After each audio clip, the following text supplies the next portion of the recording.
Chapter 21. I was soon introduced into the presence of the magistrate, an old benevolent man with calm and mild manners. He looked upon me, however, with some degree of severity, and then, turning towards my conductors, he asked who appeared as witnesses on this occasion. About half a dozen men came forward, and, one being selected by the magistrate, he deposed that he had been out fishing the night before with his son and brother-in-law, Daniel Nugent, when, about 10 o'clock, they observed a strong northerly blast rising, and they accordingly put in for port. It was a very dark night, as the moon had not yet risen. They did not land at the harbour, but, as they had been accustomed, at a creek about 2 miles below. He walked on first, carrying a part of the fishing tackle, and his companions followed him at some distance. As he was proceeding along the sands, he struck his foot against something, and fell at his length on the ground. His companions came up to assist him, and by the light of their lantern, they found that he had fallen on the body of a man, who was to all appearance dead. Their first supposition was that it was the corpse of some person who had been drowned and was thrown on shore by the waves. But on examination, they found that the clothes were not wet, and even that the body was not then cold. They instantly carried it to the cottage of an old woman near the spot, and endeavoured, but in vain, to restore it to life. It appeared to be a handsome young man, about 25 years of age. He had apparently been strangled, for there was no sign of any violence, except the black mark of fingers on his neck. The first part of this deposition did not in the least interest me, but when the mark of the fingers was mentioned, I remembered the murder of my brother and felt myself extremely agitated. My limbs trembled, and a mist came over my eyes, which obliged me to lean on a chair for support. The magistrate observed me with a keen eye, and of course drew an unfavourable augury from my manner. The son confirmed his father's account, but when Daniel Nugent was called, he swore positively that just before the fall of his companion, he saw a boat with a single man in it at a short distance from the shore, and as far as he could judge by the light of a few stars, it was the same boat in which I had just landed. A woman deposed that she lived near the beach and was standing at the door of her cottage, waiting for the return of the fisherman, about an hour before she heard of the discovery of the body, when she saw a boat with only one man in it push off from that part of the shore where the corpse was afterwards found. Another woman confirmed the account of the fisherman having brought the body into her house. It was not cold. They put it into a bed and rubbed it, and Daniel went to the town for an apothecary, but life was quite gone. Several other men were examined concerning my landing, and they agreed that, with the strong north wind that had arisen during the night, it was very probable that I had beaten about for many hours, and had been obliged to return nearly to the same spot from which I had departed. Besides, they observed that it appeared that I had brought the body from another place, and it was likely that as I did not appear to know the shore, I might have put into the harbour ignorant of the distance of that town from the place where I had deposited the corpse. Mr. Kirwin, on hearing this evidence, desired that I should be taken into the room where the body lay for interment, but it might be observed what effect the sight of it would produce upon me. This idea was probably suggested by the extreme agitation I had exhibited when the mode of the murder had been described. I was accordingly conducted, by the magistrate and several other persons, to the inn. I could not help being struck by the strange coincidences that had taken place during this eventful night, but, knowing that I had been conversing with several persons in the island I had inhabited, about the time that the body had been found, I was perfectly tranquil as to the consequences of the affair. I entered the room where the corpse lay, and was led up to the coffin. How can I describe my sensations on beholding it? I feel yet parched with horror, nor can I reflect on that terrible moment without shuddering in agony. The examination, the presence of the magistrate and witnesses, passed like a dream from my memory when I saw the lifeless form of Henry Clerval stretched before me. I gasped for breath, and throwing myself on the body, I exclaimed, "Have my murderous machinations deprived you also, my dearest Henry, of life? 2 I have already destroyed, other victims await their destiny, but you, Clerval, my friend, my benefactor." The human frame could no longer support the agonies that I endured, and I was carried out of the room in strong convulsions. A fever succeeded to this, I lay for 2 months on the point of death. My ravings, as I afterwards heard, were frightful. I called myself the murderer of William, of Justine, and of Clerval. Sometimes I entreated my attendants to assist me in the destruction of the fiend by whom I was tormented, and at others I felt the fingers of the monster already grasping my neck and screamed aloud with agony and terror. Fortunately, as I spoke my native language, Mr. Kirwin alone understood me, but my gestures and bitter cries were sufficient to affright the other witnesses. Why did I not die? More miserable than man ever was before, why did I not sink into forgetfulness and rest? Death snatches away many blooming children, the only hopes of their doting parents. How many brides and youthful lovers have been one day in the bloom of health and hope, and the next a prey for worms in the decay of the tomb? Of what materials was I made, that I could thus resist so many shocks, which, like the turning of the wheel, continually renewed the torture? But I was doomed to live, and in 2 months found myself as awaking from a dream, in a prison, stretched on a wretched bed, surrounded by gaolers, turnkeys, bolts, and all the miserable apparatus of a dungeon. It was morning, I remember, when I thus awoke to understanding. I had forgotten the particulars of what had happened, and only felt as if some great misfortune had suddenly overwhelmed me. But when I looked around and saw the barred windows and the squalidness of the room in which I was, all flashed across my memory, and I groaned bitterly. The sound disturbed an old woman who was sleeping in a chair beside me. She was a hired nurse, the wife of one of the turnkeys, and her countenance expressed all those bad qualities which often characterize that class. The lines of her face were hard and rude, like that of persons accustomed to see without sympathizing in sights of misery. Her tone expressed her entire indifference. She addressed me in English, and the voice struck me as one that I had heard during my sufferings. "Are you better now, sir?" I replied in the same language, with a feeble voice. I believe I am, but if it be all true, if indeed I did not dream, I am sorry that I am still alive to feel this misery and horror. For that matter, if you mean about the gentleman you murdered, I believe that it were better for you if you were dead, for I fancy it will go hard with you. However, that's none of my business. I am sent to nurse you and get you well. I do my duty with a safe conscience. It were well if everybody did the same. I turned with loathing from the woman who could utter so unfeeling a speech to a person just saved, on the very edge of death, but I felt languid and unable to reflect on all that had passed. Whole series of my life appeared to me as a dream. I sometimes doubted if indeed it were all true, for it never presented itself to my mind with the force of reality. As the images that floated before me became more distinct, I grew feverish. A darkness pressed around me. No one was near me who soothed me with the gentle voice of love. No dear hand supported me. The physician came and prescribed medicines, and the old women prepared them for me. But utter carelessness was visible in the first, and the expression of brutality was strongly marked in the visage of the second.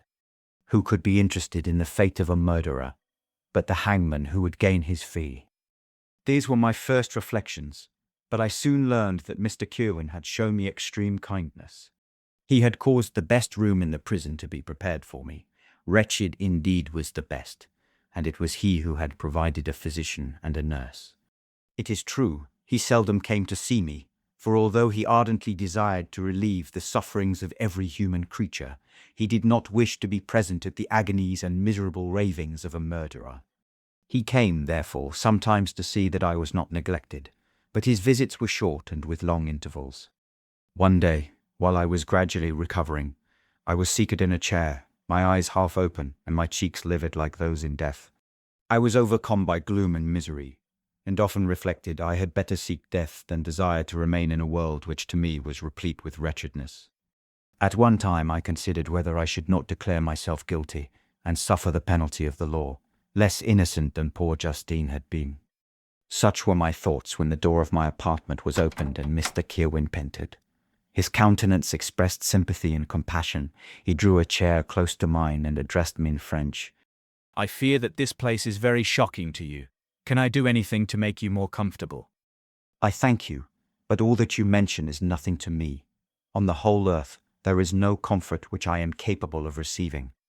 I know that the sympathy of a stranger can be but of little relief to one borne down as you are by so strange a misfortune. But you will, I hope, soon quit this melancholy abode, for doubtless evidence can easily be brought to free you from the criminal charge. That is my least concern. I am, by a course of strange events, become the most miserable of mortals. Persecuted and tortured as I am and have been, can death be any evil to me? Nothing indeed could be more unfortunate and agonizing than the strange chances that have lately occurred. You were thrown, by some surprising accident, on this shore, renowned for its hospitality, seized immediately, and charged with murder. The first sight that was presented to your eyes was the body of your friend, murdered in so unaccountable a manner, and placed, as it were, by some fiend across your path. As Mr. Kirwin said this, notwithstanding the agitation I endured on this retrospect of my sufferings, I also felt considerable surprise at the knowledge he seemed to possess concerning me. I suppose some astonishment was exhibited in my countenance, for Mr. Kirwin hastened to say, Immediately, upon your being taken ill, all the papers that were on your person were brought me, and I examined them, that I might discover some trace by which I could send to your relations an account of your misfortune and illness. I found several letters, and, among others, one which I discovered from its commencement to be from your father. I instantly wrote to Geneva. Nearly 2 months have elapsed since the departure of my letter. But you are ill. Even now you tremble. You are unfit for agitation of any kind. This suspense is 1,000 times worse than the most horrible event. Tell me what new scene of death has been acted, and whose murder I am now to lament. Your family is perfectly well. Kirwin with gentleness. And someone, a friend, is come to visit you. I know not by what chain of thought the idea presented itself, but it instantly darted into my mind that the murderer had come to mock at my misery and taunt me with the death of Clerval, as a new incitement for me to comply with his hellish desires. I put my hand before my eyes and cried out in agony, "Take him away. I cannot see him. For God's sake, do not let him enter." Mr. Kirwin regarded me with a troubled countenance. He could not help regarding my exclamation as a presumption of my guilt, and said in rather a severe tone, I should have thought, young man, that the presence of your father would have been welcome instead of inspiring such violent repugnance. "My father!" cried I, while every feature and every muscle was relaxed from anguish to pleasure. "Is my father indeed come? How kind, how very kind! But where is he? Why does he not hasten to me?" My change of manner surprised and pleased the magistrate. Perhaps he thought that my former exclamation was a momentary return of delirium, and now he instantly resumed his former benevolence. He rose and quitted the room with my nurse, and in a moment my father entered it. Nothing, at this moment, could have given me greater pleasure than the arrival of my father. I stretched out my hand to him and cried, "Are you then safe, and Elizabeth, and Ernest?" My father calmed me with assurances of their welfare, and endeavoured, by dwelling on these subjects so interesting to my heart, to raise my desponding spirits, but he soon felt that a prison cannot be the abode of cheerfulness. "What a place is this that you inhabit, my son?" said he, looking mournfully at the barred windows and wretched appearance of the room. "You travelled to seek happiness, but a fatality seems to pursue you. And poor Clerval—" The name of my unfortunate and murdered friend was an agitation too great to be endured in my weak state. I shed tears. "Alas, yes, my father. Some destiny of the most horrible kind hangs over me, and I must live to fulfill it, or surely I should have died on the coffin of Henry." We were not allowed to converse for any length of time, for the precarious state of my health rendered every precaution necessary that could ensure tranquility. Mr. Kirwin came in and insisted that my strength should not be exhausted by too much exertion. But the appearance of my father was to me like that of my good angel, and I gradually recovered my health. As my sickness quitted me, I was absorbed by a gloomy and black melancholy that nothing could dissipate. The image of Clerval was forever before me, ghastly and murdered. More than once, the agitation into which these reflections threw me made my friends dread a dangerous relapse. Alas, why did they preserve so miserable and detested life? It was surely that I might fulfill my destiny, which is now drawing to a close. Soon, oh, very soon, Will death extinguish these throbbings and relieve me from the mighty weight of anguish that bears me to the dust? And, in executing the award of justice, I shall also sink to rest. Then the appearance of death was distant, although the wish was ever present to my thoughts, and I often sat for hours motionless and speechless, wishing for some mighty revolution that might bury me and my destroyer in its ruins. The season of the assizes approached. I had already been 3 months in prison, and although I was still weak and in continual danger of a relapse, I was obliged to travel nearly 100 miles to the country town where the court was held. Mr. Kirwin charged himself with every care of collecting witnesses and arranging my defense. I was spared the disgrace of appearing publicly as a criminal, as the case was not brought before the court that decides on life and death. The grand jury rejected the bill, on its being proved that I was on the Orkney Islands at the hour the body of my friend was found, and a fortnight after my removal, I was liberated from prison. My father was enraptured on finding me freed from the vexations of a criminal charge, that I was again allowed to breathe the fresh atmosphere and permitted to return to my native country. I did not participate in these feelings, for to me the walls of a dungeon or a palace were alike hateful. The cup of life was poisoned forever, and although the sun shone upon me, as upon the happy and gay of heart, I saw around me nothing but a dense and frightful darkness, penetrated by no light but the glimmer of 2 eyes that glared upon me. Sometimes they were the expressive eyes of Henry, languishing in death, the dark orbs nearly covered by the lids, and the long black lashes that fringed them. Sometimes it was the watery, clouded eyes of the monster, as I first saw them in my chamber at Ingolstadt. My father tried to awaken in me the feelings of affection. He talked of Geneva, which I should soon visit, of Elizabeth and Ernest, but these words only drew deep groans from me. Sometimes, indeed, I felt a wish for happiness, and thought with melancholy delight of my beloved cousin, or longed, with a devouring maladie du pays, to see once more the blue lake and rapid Rhone that had been so dear to me in early childhood. But my general state of feeling was a torpor, in which a prison was as welcome a residence as the divinest scene in nature, and these fits were seldom interrupted, but by paroxysms of anguish and despair. At these moments I often endeavoured to put an end to the existence I loathed, and it required unceasing attendance and vigilance to restrain me from committing some dreadful act of violence. Yet one duty remained to me, the recollection of which finally triumphed over my selfish despair. It was necessary that I should return without delay to Geneva, there to watch over the lives of those I so fondly loved, and to lie in wait for the murderer, that if any chance led me to the place of his concealment, or if he dared again to blast me by his presence, I might, with unfailing aim, put an end to the existence of the monstrous image which I had endued with the mockery of a soul still more monstrous. My father still desired to delay our departure, fearful that I could not sustain the fatigues of a journey. For I was a shattered wreck, the shadow of a human being. My strength was gone. I was a mere skeleton, and fever night and day preyed upon my wasted frame. Still, as I urged our leaving Ireland with such inquietude and impatience, my father thought it best to yield. We took our passage on board a vessel bound for Havre de Grace, and sailed with a fair wind from the Irish shores. It was midnight. I lay on the deck, looking at the stars and listening to the dashing of the waves. I hailed the darkness that shut Ireland from my sight, and my pulse beat with a feverish joy when I reflected that I should soon see Geneva.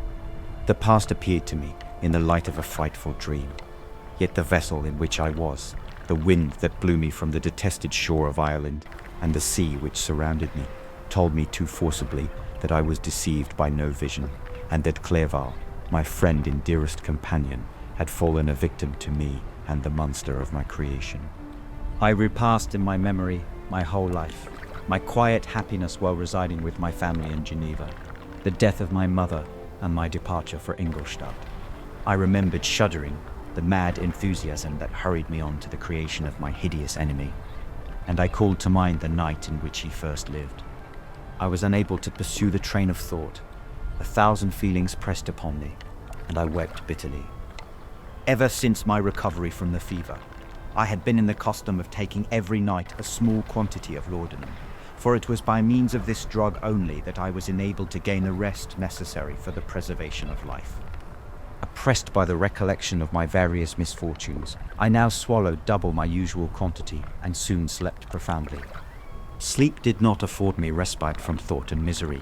My dreams presented 1,000 objects that scared me. Towards morning, I was possessed by a kind of nightmare. I felt the fiend's grasp in my neck and could not free myself from it. Groans and cries rang in my ears. My father, who was watching over me, perceiving my restlessness, awoke me. The dashing waves were around, the cloudy sky above. The fiend was not here. A sense of security, a feeling that a truce was established between the present hour and the irresistible, disastrous future, imparted to me a kind of calm forgetfulness, of which the human mind is by its structure peculiarly susceptible.